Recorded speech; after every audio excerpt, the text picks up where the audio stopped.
तो आज की वीडियो हमारी बहुत इंपॉर्टेंट है। इसमें हम डिस्कस करेंगे पीटी रीडिंग ब्लैंक्स को ठीक करने के लिए कुछ ग्रामेटिकल रूल्स जो आप ध्यान से समझेंगे तो वोकैबुलरी भी बहुत ज़्यादा इंपॉर्टेंट है पीटी की रीडिंग ब्लैंक्स को ठीक करने के लिए। आपकी ओवरऑल इंग्लिश की अंडरस्टैंडिंग भी बहुत ज़रूरी है, कॉन्टेक्स्ट को समझना भी ज़रूरी है, लेकिन कुछ हद तक ग्रामेटिकल रूल्स भी वर्क करते हैं क्योंकि अगर आपकी अंडरस्टैंडिंग ही नहीं होगी कि उसमें लिखा क्या है तो आप उसे समझ नहीं पाएंगे। तो ये कुछ रूल्स हैं जिनकी मदद से आपको बहुत ज़्यादा हेल्प मिलेगी पीटी की रीडिंग ब्लैंक्स को ठीक करने में। ठीक है, तो फर्स्ट रूल है हमारा, if there is singular word before blank. Suppose आपका ब्लैंक है, उससे पहले क्या है, सिंगुलर वर्ड है, right? Then we use S and E S with word that would be filled in the blank. अगर कोई सिंगुलर सब्जेक्ट है, यानी कोई भी ब्लैंक से पहले अगर सिंगुलर वर्ड है, आपका सिंगल है, एक है, गिनती में एक है, तो उसके साथ में हम क्या करेंगे, एस और ई एस लगाएंगे, राइट? जो भी ब्लैंक में फिल होगा, ठीक है? Just like he, she, it, the student, the government, technology, education, ये सारे क्या है, ये सिंगुलर वर्ड हैं। देखो ही भी सिंगुलर है, शी भी, इट भी, है ना? The student, the government, technology and education, right? उस देखो एग्जाम्पल्स इसका देखो, the student reads English every. जो स्टूडेंट्स हैं इंग्लिश पढ़ते हैं रोज, तो जो स्टूडेंट है क्या है, वो सिंगुलर है। एक स्टूडेंट है तो वो क्या करेगा, रीड नहीं लगाएंगे हम, यहाँ पे क्या लगाएंगे, रीड्स लगाएंगे। तो आपके पास मल्टीपल ऑप्शंस होते हैं या उसमें नीचे बॉक्स में वर्ड्स होते हैं, तो उसमें से आपको ड्रैग करके फिल करना होता है, या आपको क्या है, ड्रॉप डाउन लिस्ट आती है, उसमें से आपको सेलेक्ट करना पड़ता है। तो आपको कौन सा फिल करना पड़ेगा, रीड्स। क्यों रीड्स करना पड़ेगा, क्योंकि यहाँ पे ये सिंगुलर है, ठीक है? So the student reads English every day. Clear? उसके बाद में है, the government introduces new policies regularly. Government introduce करती है, तो गवर्नमेंट है आपके पास ऑप्शंस में, इंट्रोड्यूसेस भी है, इंट्रोड्यूस्ड भी है, इंट्रोड्यूस्ड भी है, राइट? और तो आप क्या फील करेंगे, इंट्रोड्यूसेस। क्यों करेंगे, क्योंकि यहाँ पे सिंगुलर है, सिंगल यूनिट है, गवर्नमेंट है, एक ऑर्गेनाइजेशन है, right? So new policies regularly. उसके बाद में education transforms people's life. Education transform, आपके पास मान लो एजुकेशन हैज ट्रांसफॉर्म्ड या ट्रांसफॉर्म, ईडी, कोई भी आपके पास वर्ब की फॉर्म हो, एजुकेशन इज ट्रांसफॉर्मिंग, मान लो ऐसा उसमें लिखा है, लेकिन यहाँ पे क्या है, एजुकेशन ट्रांसफॉर्म्स पीपल्स लाइफ। बाकी आपको कॉन्टेक्स्ट भी समझना जरूरी है कि किस कॉन्टेक्स्ट में वो बात कही गई है, ठीक है? तो एजुकेशन क्या है, सिंगल है, तो इसके साथ भी हम क्या लगाएंगे, एस लगाया हमने वर्ब के साथ, जैसे इसमें भी एस लगाया, इसमें भी एस लगाया, है ना? सो इस तरीके से। फिर है ही, शी, इट और सिंगुलर नाउन। ये याद रखो आप, ही हो, शी हो, इट हो, या सिंगुलर नाउन हो, या किसी का नेम हो, राम हो, श्याम हो, कोई भी हो, राइट? तो उसके बाद में सिंगुलर नाउन के साथ आप क्या लगाएंगे, वर्ब की फर्स्ट फॉर्म के साथ एस सी एस। इसे आप प्रेजेंट सिंपल टेंस भी कह सकते हैं। ये कोई किसी काम को करता है, प्रेजेंट इंडेफिनिट टेंस की जो हमने चैनल पे वीडियो बनाई है, आप इसको डिटेल में समझने के लिए इस वीडियो को भी देख सकते हैं, उससे भी आपको काफ़ी हेल्प मिलेगी, ठीक है? सो ये हो गया रूल नंबर 1, क्या कि कोई भी ब्लैंक से पहले अगर सिंगुलर है, राइट, सब्जेक्ट है single, like student, education, technology, कुछ भी हो, गवर्नमेंट हो, तो आप क्या लगाएंगे, एस और ई एस लगाएंगे उसके वर्ब के साथ में। तो ये याद रखना है। उसके बाद में है rule number 2, right, if there is plural word. अभी तो क्या था, ब्लैंक से पहले क्या था, सिंगुलर था। अभी क्या था कि ब्लैंक से पहले अगर प्लूरल हो, तो ज्यादा हो, तो क्या करेंगे, तो हम एस और ई एस नहीं लगाएंगे। If there is plural word before the blank, then we don't use S C S with the word that would be filled in the blank. भी जो भी वर्ड ब्लैंक में फिल किया जाएगा, हम उसमें एस और ई एस नहीं लगाएंगे, ठीक है? So they play cricket every wicket. So इसमें आप कौन कौन से सब्जेक्ट हो सकते हैं, दे हो सकता है, we, students, governments, companies, researchers. वहाँ पे क्या था, गवर्नमेंट थी, यहाँ पे क्या है, गवर्नमेंट्स है, याद रखो। मान लो यहाँ पे गवर्नमेंट्स होती, एस होता, तो हम यहाँ पे एस थोड़ी ना लगाते, फिर नहीं लगाते, गवर्नमेंट्स इंट्रोड्यूस, ऐसे हम इसे यूज करते, okay? So they, we, students, governments, companies, researchers. अगर ज्यादा हैं, ज्यादा संख्या में है, प्लूरल है, तो हम उसके साथ में कोई भी एस और एस नहीं लगाएंगे। उसकी एग्जाम्पल है, दे प्ले क्रिकेट एवरी मॉर्निंग। सो ब्लैंक है ये, ब्लैंक से पहले क्या है, दे क्या है, ज्यादा, तो ज्यादा के साथ हम कोई भी एस और एस नहीं लगाएंगे। फिर है, students use different learning strategies. तो स्टूडेंट्स क्या है, अलग अलग स्ट्रेटजीज को यूज करते हैं सीखने के लिए। सो स्टूडेंट्स ज्यादा है, तो हम यहाँ पे देखो हमने यूज लगाया, एस और एस नहीं लगाया इसके साथ में। उसके बाद में है रिसर्चर्स एनालाइज न्यू एविडेंस। सो जो रिसर्चर्स हैं वो न्यू एविडेंस को एनालाइज करते हैं, तो रिसर्चर्स ज़्यादा हैं तो भी हमने यहाँ पे एसोरियस नहीं लगाया। मान लो यहाँ पे रिसर्चर होता, एक होता तो हम क्या करते, एनालिसिस लिखते। यहाँ स्टूडेंट्स की बजाय स्टूडेंट होता तो हम यूजेस लिखते। क्लियर? उसके बाद में है companies develop innovative technologies. Company क्या डेवलप करती है, इनोवेटिव टेक्नोलॉजी, यानी नई नई टेक्नोलॉजीज को। सो कंपनीज है यहाँ पे तो हमने एसोरियस नहीं लगाया। क्लियर?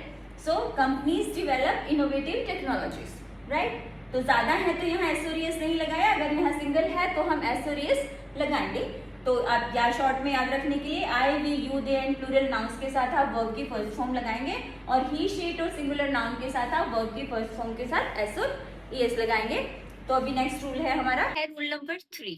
तो रूल नंबर 3 में क्या है, if there is any modal before the blank, अगर आपके ब्लैंक से पहले कोई मॉडल है तो क्या होगा, then we use verbs first form in the blank। तो हम blank में क्या यूज करेंगे, verb की first form यूज करेंगे। ठीक है, तो मॉडल पहले जानना जरूरी है, कौन कौन से हैं। ब्लैंक से पहले अगर है can, could, may, might, must, should, would, will, shall और need to, have to, used to और to, ये सारे लर्न रखो। इनके बाद आपको अगर ब्लैंक में ये है, इसके बाद कोई भी ब्लैंक है तो आप सीधा वर्ब की फर्स्ट फॉर्म लगा दीजिए, राइट। इनके सीधा बाद मॉडल यानी वर्ब की फर्स्ट फॉर्म इसके बाद आपको लगानी है। यानी ब्लैंक है, उससे पहले आपका कैन हो, वुड हो, may, might, must, should, would, will, could, need to, must, need to, have to और टू, राइट। तो ये सारे क्या है, यूज टू। इस सब के बाद में आपको क्या लगाना है, वर्ब की फर्स्ट फॉर्म लगानी है। Clear? Just like students can improve their communication skills, students अपनी कम्युनिकेशन स्किल्स इंप्रूव कर सकते हैं, कैन है तो उसके बाद आपको देखो वर्ब की फर्स्ट फॉर्म लगाइए, स्टूडेंट्स कैन इम्प्रूव। नेक्स्ट है the government should think about the public welfare. So should है, उसके बाद हमने क्या लगाया, थिंक, वर्ब की फर्स्ट फॉर्म लगाई। उसके बाद में है this approach may be effective, be भी तो वर्ब की फर्स्ट फॉर्म है, तो मे है तो उसके बाद भी क्या लगाना है, वर्ब की फर्स्ट फॉर्म। उसके बाद में है you need to consult the doctor, need to के बाद क्या लगाना है, वर्ब की फर्स्ट फॉर्म। तो आपको ये सारे मॉडल्स याद रखने हैं। इनके बाद कोई भी ब्लैंक है या ब्लैंक से पहले ही है तो आपको क्या लगाना है, वर्ब की फर्स्ट फॉर्म लगानी है। उसके बाद में है rule number 4, if there is any modal, modal तो है ही, ये सारे वर्ड है, उसके बाद में अगर बी लगा हो तो उसके बाद आपको वर्ब की थर्ड फॉर्म लगानी है ब्लैंक के अंदर, ये याद रखना है, right. So the modal then be then verb third form. The assignment should be submitted before the deadline. So should के बाद बी अगर आ गया, इन सब के बाद ये जितने भी मॉडल हैं इनके बाद अगर बी आता है और उसके बाद ब्लैंक है तो आपको क्या करना है, वर्ब की थर्ड फॉर्म लगानी है, should be submitted. The problem must be addressed immediately, right. So must be third form addressed. उसके बाद में है the data should be analysed carefully. So data should be क्या, एनालाइज, थर्ड फॉर्म। फिर है the policy may be revised, may be के बाद क्या, थर्ड फॉर्म। तो जितने भी मॉडल हैं उनके बाद अगर बी आता है तो आपको क्या लगाना है, सीधा वर्ब की थर्ड फॉर्म लगानी है। तो बहुत ही इजी है, अब आप इसका स्क्रीनशॉट ले सकते हो। सो नेक्स्ट रूल है हमारा रूल नंबर 5, अगर सेंटेंस एक्टिव वॉइस में है और कंटिन्यूअस टेंस है यानी कि प्रोग्रेसिव है, इज, एम, आर, वॉज, वर। अगर एक्टिव प्रोग्रेसिव है तो वर्ब की फर्स्ट फॉर्म के साथ आईएनजी, जैसे हम बोलते हैं वो पढ़ रहा है, बच्चे खेल रहे हैं, सरकार ऐसे कर रही है, रिसर्चर्स ऐसा कर रहे हैं, वैसा कर रहे हैं, तो उसके साथ में क्या हम लगाएंगे, वर्ब की फर्स्ट फॉर्म के साथ आईएनजी। ये नहीं कि इन सबको देखा और सीधा वर्ब की फर्स्ट फॉर्म के साथ आईएनजी लगा दिया, नहीं, इसका एक्टिव या पैसिव है, आपको कॉन्टेक्स्ट देखना पड़ेगा, समझना पड़ेगा, ऐसे स्ट्रेट फॉरवर्ड नहीं है। जैसे the students are preparing for the exam, जो स्टूडेंट्स हैं वो एग्जाम के लिए प्रिपेयर कर रहे हैं, यानी अगर कंटिन्यूअस है, प्रोग्रेसिव है, चाहे फिर वो पास्ट में हो या प्रेजेंट में हो, तो हम क्या करेंगे, इसके साथ वर्ब की फर्स्ट फॉर्म आईएनजी लगाएंगे। जैसे she is giving a presentation, वो प्रेजेंटेशन दे रही है तो इज है तो फर्स्ट फॉर्म के साथ ING. They were discussing the problem, वो प्रॉब्लम डिस्कस कर रहे थे तो वर्ब वॉज वर्ब के साथ क्या हो गया, डिस्कसिंग, वर्ब की फर्स्ट फॉर्म के साथ आईएनजी, राइट। उसके बाद में है रूल नंबर 6, अगर ये पैसिव है, अगर सेंटेंस क्या है, पैसिव है, तो यही same is, am, are, was, were के बाद में आप क्या लगाएंगे, वर्ब की थर्ड फॉर्म भी लगाएंगे, यानी इसके साथ वर्ब की फर्स्ट फॉर्म आईएनजी भी आता है और इसके साथ में वर्ब की थर्ड फॉर्म भी आती है। अगर कंटिन्यूअस है, प्रोग्रेसिव है तो फर्स्ट फॉर्म आईएनजी आएगा, अगर पैसिव है तो is am are was were plus verb third form. वो थोड़ा सा आपको पढ़ के पैराग्राफ को फिर समझना पड़ेगा। Just like they are asked to study English, उन्हें कहा जाता है इंग्लिश को पढ़ने के लिए, राइट। दे आर आस्क्ड, तो थर्ड फॉर्म आ गई। फिर assignments were completed before the deadline, assignments complete की गई डेडलाइन से पहले, right. So words were completed. फिर है क्लासेस अटेंडेड एवरी वीक, हर हफ्ते क्लास लगाई जाती है, तो इसके बाद क्या आ गया, वर्ब की थर्ड फॉर्म। तो अगर प्रोग्रेसिव है तो फर्स्ट फॉर्म आईएनजी, और अगर पैसिव है तो is am are was were plus verb third form. तो इस तरीके से आएगा, थोड़ा सा ध्यान से समझेंगे तो हो जाएगा, कोई प्रॉब्लम नहीं है।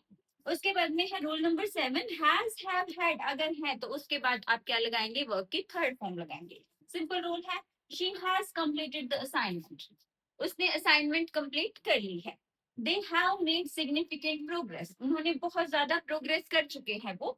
The company had expanded it's operations before crisis, company ने क्या किए हैं, अपने ऑपरेशंस को, कामों को बढ़ा दिया है संकट से पहले, क्राइसिस से पहले, यानी कि वो बढ़ा चुकी थी कंपनी, एक्सपैंड कर चुकी थी। सो हैड प्लस थर्ड, तो ये क्या है, has have had plus third, right. तो is am are verb, is am are was verb first form ING if progressive है या कंटिन्यूअस है।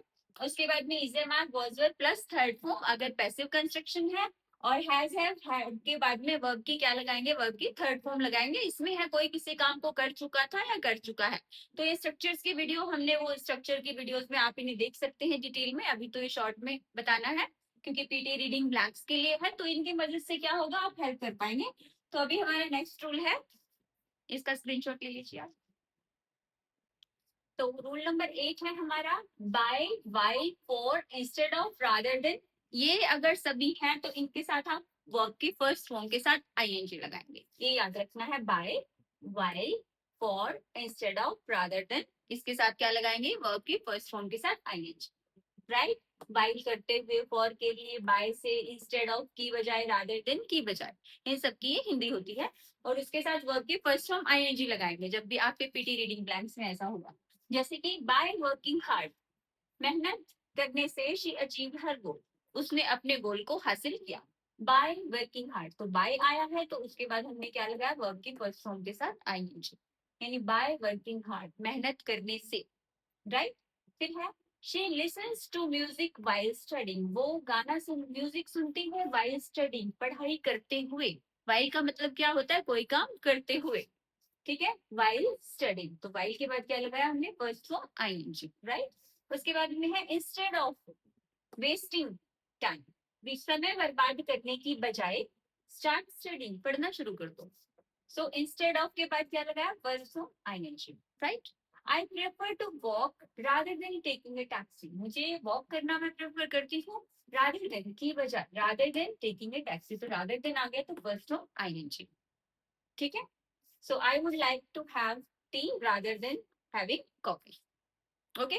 कुछ भी, तो ये बिल्कुल सिंपल रूल है, बस ये याद रखना है। इसके बाद first form ING, very simple, इसमें कोई कंफ्यूजन नहीं है। उसके बाद इनको थोड़ा सा ध्यान से समझना। इसमें क्या है, इज है, वॉज है, हैज है। ये कब आते हैं, जब सब्जेक्ट सिंगुलर है। जैसे कि द लैपटॉप इज एक्सपेंसिव, मान लो ऐसी कोई बात है, यहाँ आपका ब्लैंक है, तो लैपटॉप यहाँ पे ब्लैंक है और यहाँ पे लैपटॉप, लैपटॉप्स क्या है, या ये यहाँ ब्लैंक भी हो सकता है, यहाँ भी हो सकता है। So the laptop is expensive. So जो लैपटॉप, यहाँ अगर लैपटॉप्स होते तो यहाँ पे आ जाता, ठीक है। तो ये सिंगुलर के सब्जेक्ट के साथ आते हैं ये। The student was, right. The company has, तो ये सिंगुलर के साथ क्या आते हैं, इज, वॉज, हैज। अगर सब्जेक्ट सिंगुलर है तो ये आएंगे, अगर आगे ये है तो यहाँ पे चीज सिंगुलर आएगी। ब्लैंक तो यहाँ पे भी हो सकता है, ब्लैंक यहाँ पे भी हो सकता है, कहीं पे भी हो सकता है। उसके बाद में है रूल नंबर 10 हमारा, आर, वर, हैव, राइट। तो जब ज्यादा चीजें होंगी तो ये आएंगे, प्लूरल होगा तो ये आएंगे। The students are intelligent, students है तो आर, अगर स्टूडेंट है तो इज, ओके। अगर the lessons were difficult to understand, जो लेसन्स थे वो उनको समझना मुश्किल था, ठीक है। सो लेसन ज्यादा है तो वर लगा दिया, एक लेसन होता तो क्या आ जाता, वॉज आ जाता। फिर they have good jobs, they के साथ तो हैव आएगा, they have good job, right. So अगर प्लूरल है तो क्या आएंगे, आर, वर, हैव। अगर सिंगुलर है तो क्या आएंगे, इज, वॉज और हैज, क्लियर? ये सारे जितने भी रूल्स एंड रेगुलेशन है, ये मेरी आप स्ट्रक्चर्स की वीडियो देखेंगे तो उनमें आपको और भी ज्यादा क्लियर होंगे। ये तो हम शॉर्टकट में बता रहे हैं ताकि आप एक ही बार में सारा रिवीजन कर सके, राइट? तो फिर अभी नेक्स्ट रूल डिस्कस करते हैं। आप इसका स्क्रीनशॉट ले लीजिए। सो नेक्स्ट रूल है हमारा एन कहाँ लगेगा और ए कहाँ लगेगा, राइट? तो इसमें एन कहाँ पे लगेगा? जहाँ पे वॉवल साउंड होगी, ना कि वॉवल जो वर्ड्स हैं उन वो होंगे स्टार्टिंग में स्पेलिंग के, नहीं, उनकी साउंड होनी चाहिए।